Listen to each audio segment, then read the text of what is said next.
आज हम ware house में बिन के बारे में जानेंगे कि बिन क्या होती है वेयर हाउस के अंदर।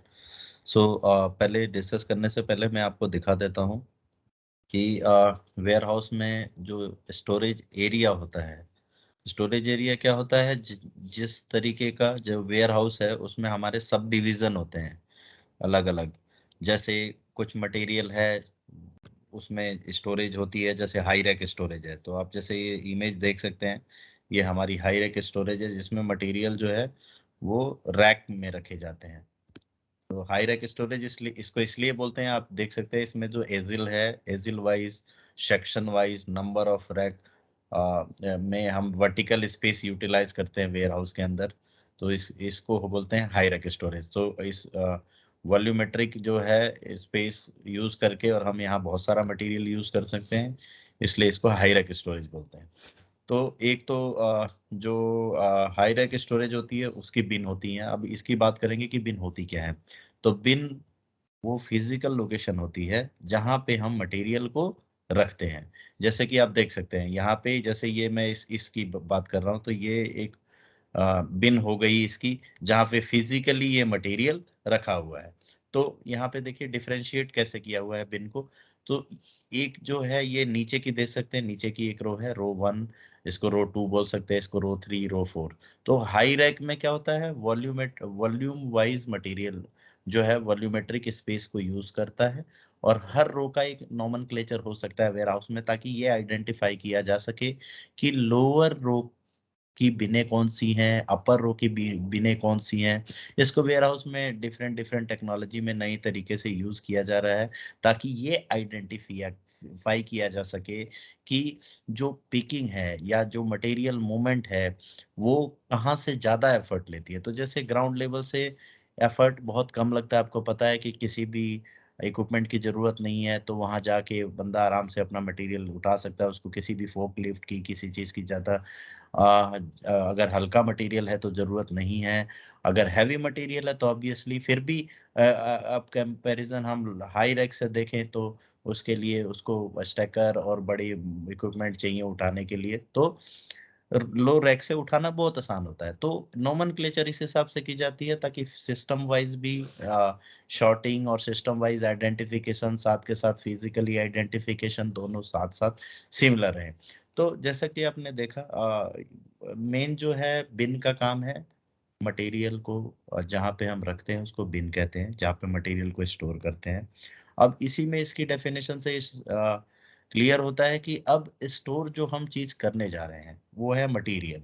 तो डिपेंड करेगा कि हमारा मटेरियल किस तरीके का है, और उसी से और उसी के हिसाब से उसकी हैंडलिंग कैसे होती है उस पर डिपेंड करता है कि बिन कैसी होनी है। तो जैसे आप जानते हैं कि जो मटेरियल है वो तीन तरीके के पदार्थ की, मैटर की तीन अवस्थाएं होती हैं, सॉलिड, लिक्विड और गैस। तो आप जानते हैं कि सॉलिड को कैरी करना और मूव करना, काउंट करना बहुत इजी होता है, और उसकी डिफरेंट तरीके की हैंडलिंग होती है। Same fluid, that means liquid और गैस की हैंडलिंग अलग तरीके से होती है, तो उसका स्टोरेज अलग अलग होता है।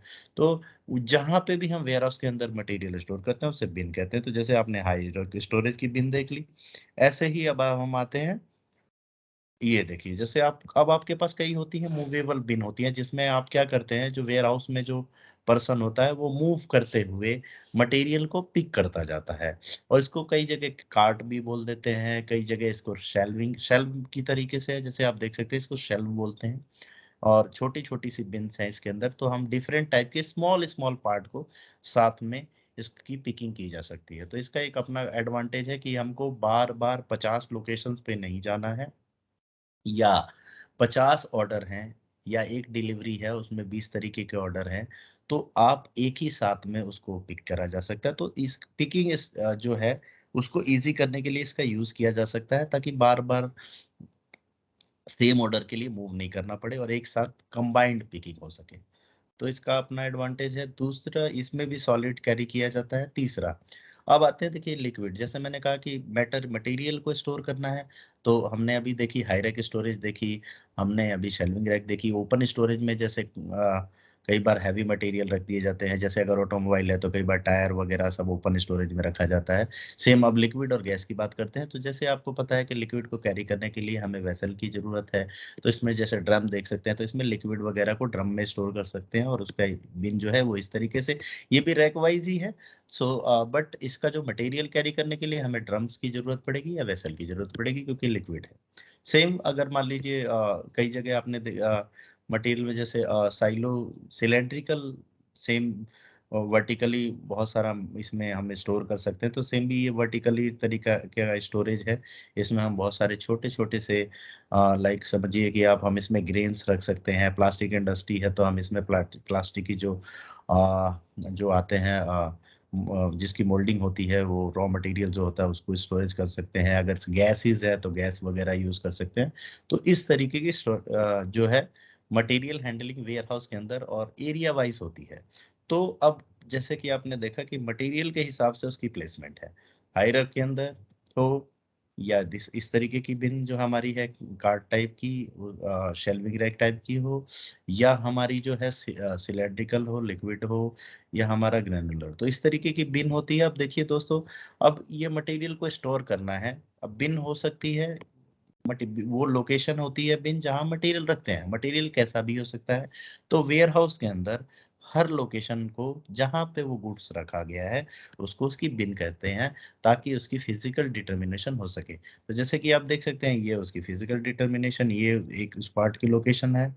सिमिलर इसमें उस पार्ट की स्मॉलेस्ट यूनिट रखते हैं, इसमें जहां पे वो मटेरियल रखा है वो उसकी लोकेशन हो सकती है, और उसकी बिन के हिसाब से हम उसकी आइडेंटिफिकेशन कर सकते हैं। सिमिलर हेयर भी आप देख सकते हैं, ये बिन नंबर यहाँ पे लगे हुए हैं, तो ये इस तरीके से हो सकती है। अब हम इसको एसएपी में देखेंगे। अभी हमने ये समझा है कि बिन होती क्या है, कितने तरीके की होती है, क्या यूज है बिन का, और मटेरियल वाइज बिन कैसी कैसी हो सकती हैं, और क्या क्या पर्पस हो सकते हैं। तो अब हम बिन बनाना सीखेंगे। तो बिन बनाने की, जैसे कि एसएपी ने स्टैंडर्ड एक ट्रांजेक्शन दे रखी है LS01N। तो अब जैसे कि आप देखेंगे, मेरे को वेयर हाउस नंबर है, ये वो वेयर हाउस मेरा फिजिकल एक जगह है जहाँ पे मेरा मटेरियल स्टोर किया जाता है। अब ये जो है उसका नंबर हो गया। तो वेयर हाउस को इसमें स्टैंडर्ड एसएपी का एक वेयर हाउस है 001, वहाँ उससे किया जाता है। अ, इसको हम मान लेते हैं हमारे नंबर से, उस वेयर हाउस को, पूरे वेयर हाउस को फिजिकली इस नंबर से जाना जाता है। सेम अब जैसे कि स्टोरेज टाइप की बात कर रहे थे, तो किस तरीके का मटेरियल है उसका स्टोरेज एरिया होता है। जैसे अभी हमने हाई रैक देखा था, तो ये हाई रैक हो सकता है, ओपन हो सकता है, जैसे हम बात कर रहे थे लिक्विड वाला एरियाज हो सकता है। तो इस तरीके की अलग अलग इसमें, जैसे कि आप देख सकते हैं हाई रैक है, शेल्फ जो जैसे मैं आपको दिखा रहा था, जैसे ये हमारा जो है हाई रैक स्टोरेज है, ये हमारा शेल्फ हो गया, ये हमारा केमिकल स्टोरेज हो गया। तो इस तरीके से डिफरेंट डिफरेंट हैजार्डियस मटेरियल, इस तरीके के कई जगह हैजार्डियस होते हैं, तो वो लिक्विड से रिलेटेड हैजार्डियस मटेरियल है, वो है उसका वो स्टोरेज हो सकता है। तो अब आते हैं, स्टोरेज एरिया हो गया। तो वेयर हाउस को, जैसे वेयर हाउस को एक नंबर से डिफाइन किया गया है 3 करेक्टर, वैसे ही स्टोरेज एरिया को 3 करेक्टर से डिफाइन किया गया है। अब आते हैं बिन पे। तो बिन जो होता है ये 3 करेक्टर का होता है, एसएपी में बिन होता है 10 डिजिट का। तो 10 डिजिट की अब नोमेनक्लेचर हमें उस तरीके से रखनी होती है ताकि फिजिकली वेयर हाउस के अंदर जो एक लोकेशन हो उस पे पहुंचना, वहां से पिक करना, वहां स्टॉक मैनेज करना आसान हो। तो एसएपी में अलग अलग एरियाज में सेम नोमेनक्लेचर हम यूज करी जा सकती है, लेकिन आइडियली हमें करना क्या चाहिए कि हमको इसकी जो नोमेनक्लेचर है वो पर्टिकुलर रखनी चाहिए, ताकि एक वेयर हाउस में एक लोकेशन 2 बार रिपीट ना हो और वेयर हाउस के लेबर को 2-3 जगह ना जानना पड़े। तो जैसे आप स्टोरेज टाइप दे सकते हैं, ये एक एरिया हो गया, यहाँ पे भी सेग्रीगेशन है, इसीलिए एसएपी ने सेम बिन जो है मल्टीपल स्टोरेज में अलाउ कर रखा है। बट आप इसको एनहेंस करा सकते हैं ताकि यूनिक नोमेनक्लेचर हो। तो उस वेयर हाउस के अंदर अब जैसे देखिए, मैंने A1 एक नोमेनक्लेचर ले लिया, जैसे लोअर सेक्शन हो गया, अगर मान लीजिए रैक वाइज है तो मैंने हायर सेक्शन में पहली जो रो है उसको A1 ले लिया, और उसका पहला जो है जाते हैं पहला, और ये पहला बिन है। तो पहली सेक्शन का इस तरीके के नोमेनक्लेचर आप देख सकते हैं। तो LS01 में देखिए, अभी ये मेरी बिन ऑलरेडी एग्जिस्ट है तो ये आपको अलाउ नहीं करेगा। तो अभी मैं दूसरी L02 कर देता हूँ।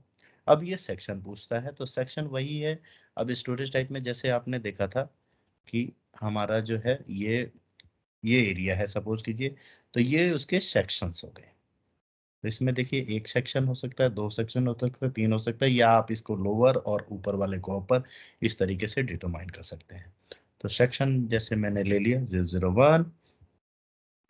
अब कई जगह स्कैनिंग होती है, तो स्कैनिंग के लिए वेरिफिकेशन इंडिकेटर देखा, जैसे आपको आरएफ स्कैनिंग करानी है, आपने कुछ वहाँ डिजिट्स रखी हैं कि स्कैनिंग हो रही है नहीं, तो उसका कोई भी आप एक प्रीफिक्स आर देके और चेक डिजिट और आप ये नोमेनक्लेचर यूज कर सकते हैं, ताकि जब भी स्कैनिंग होगी तो इस आर को स्कैनिंग के थ्रू चेक डिजिट को हटाते हुए वो केवल ये बिन कैरी करेगा, ताकि आपको ये डिटरमाइन हो सके कि स्कैनिंग हो रही है। दूसरा बिन टाइप में, अब आपकी वो बिन किस तरीके की है, ये बिन टाइप एसएपी ने दिया है बिन को डिफाइन करने के लिए और उसकी नोमेनक्लेचर के हिसाब से।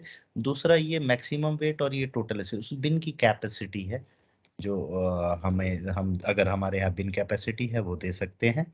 तीसरा आप देख सकते हैं अगर कुछ स्टोरेज है जहाँ पे आप चाहते नहीं कि कोई मटेरियल कुछ समय के लिए, कई बार जरूरत पड़ती है कि हम उस पे काम कर रहे हैं या बिन डैमेज है या कोई भी XYZ रीजन से हम वहाँ पुट अवे नहीं करना चाह सकते, तो हम उसे पुट अवे ब्लॉक कर सकते हैं ताकि कोई भी वहाँ जाके मटेरियल ना रख सके। दूसरा इसी तरीके से उसका रिवर्सल है, अगर आप किसी स्टॉक नहीं चाहते कि कोई वहां से स्टॉक उठाए तो आप इस दोनों लोकेशन को यूज कर सकते हैं। जैसे ही सेव करेंगे ये बिन क्रिएट कर देगा, तो आप देख सकते हैं ये बिन ऑलरेडी क्रिएट हो गई। तो हमने बिन जो क्रिएट की थी LS01N से की थी। अगर हमें मान लीजिए कुछ चेंज करना है फर्दर, क्योंकि वेयर हाउस में रेगुलरली चेंज भी होता है, तो आप उसी ट्रांजेक्शन में जाके LS02N जैसे 1 क्रिएट 2 चेंज 3 डिस्प्ले के लिए होता है, जो स्टैंडर्ड एसएपी ने बनाया। तो 2 में जाके अगर आपको उसी बिन में जो आपने बनाई है उसमें कुछ चेंज करना हो, आप देख सकते हैं अभी हमने टेम्पोररी पर्पस के लिए वहां पुट अवे और ये ब्लॉक किया था, हम अब चेंज करना चाहते हैं तो हम यहाँ से हटा के और उसको सेव कर सकते हैं। तीसरा ऑप्शन LS03N है, अगर आप देखना चाहते हैं अपनी बिन को कि जो आपने बनाई है वो बिन ठीक है या नहीं, तो LS03N पे आप जा सकते हैं। अब जब आप जाएंगे आप यहाँ से देखेंगे तो देखिए यहाँ पे टैब आते हैं, डिफरेंट डिफरेंट डिफरेंट टैब। तो फर्स्ट जो टैब है ये आपको बिन की डिटेल बताता है कि वो बिन किस तरीके की है, उस बिन का वेट कैपेसिटी की चेक है क्या, उस बिन में जो है आपका इंडिकेटर है कोई जो आपने स्कैनिंग रख रखा है, ब्लॉक है, वो आपकी स्टोरेज बिन की कैरेक्टरिस्टिक देता है। सेकंड ऑप्शन ये स्टॉक बताता है कि उस बिन में कितने कितने मटेरियल है, किस प्लांट का है, टोटल स्टॉक क्या है, अगर वो बैच से रिलेटेड है स्टॉक कैटेगरी वो सब ये शो करता है। थर्ड ये इन्वेंट्री से रिलेटेड है, जानते हैं वेयर हाउस में हम टाइम टू टाइम इन्वेंट्री करते हैं, तो अगर इन्वेंट्री चल रही है तो ये आपको यहाँ पे इन्वेंट्री की या इन्वेंट्री कब कब हुई है सारी डिटेल यहाँ पे देता है। ये बिन सेक्शन ही नहीं, ये बताता है यहाँ पे कि आपकी जो बिन है उस बिन में कितने क्वांट, यहाँ इंफॉर्मेशन देता है कितने क्वांट हैं। क्वांट हम कभी नेक्स्ट क्लास में डिस्कस करेंगे। अगर HU मैनेज SU मैनेज है वो भी हम डिस्कस करेंगे, तो कितने HU और कितने SU हैं ये बताता है। अगर आपने उसमें अगर कैपेसिटी चेक वगैरह लगा रखा है तो वो भी ये अलाउ करता है कि कितना आप मैक्सिमम रख सकते हैं। ये स्टैटिक्स बहुत इंपॉर्टेंट इन्फॉर्मेशन है जो ये बताता है बिन के बारे में कि ये बिन में लास्ट क्या हुआ। तो जैसे अभी हमारी आईडी देख रही है, हमने अभी चेंज किया था तो ये डेट और ये चेंज दे रहा है। ये भी TO बहुत इंपॉर्टेंट इन्फॉर्मेशन है। लास्ट टाइम आप जानते हैं वेयर हाउस में जब भी कोई मूवमेंट होता है तो ट्रांसफर ऑर्डर के थ्रू होता है, वो यहाँ पे नंबर आता है। अभी कोई भी मूवमेंट नहीं हुआ इसलिए 0 दिखा रहा है, जब भी मूवमेंट होगी यहाँ पे वो उसका TO नंबर दिखा देता है। इन्वेंट्री ये भी दिखाता है कि क्या लास्ट टाइम क्या इन्वेंट्री हुई थी, मूवमेंट दिखाता है। तो दो हमने bin creation, bin change, bin display देखा, बिन कितने तरीके की हैं, बिन क्या है ये हमने देखा। आगे हम क्लास में बिन की रिपोर्टें कौन कौन सी है वो देखेंगे। So thank you very much. If you love this session so you can share your comment and if you have some any doubt any question आप मेरे से दोस्तों पूछ सकते हैं। Thank you very much.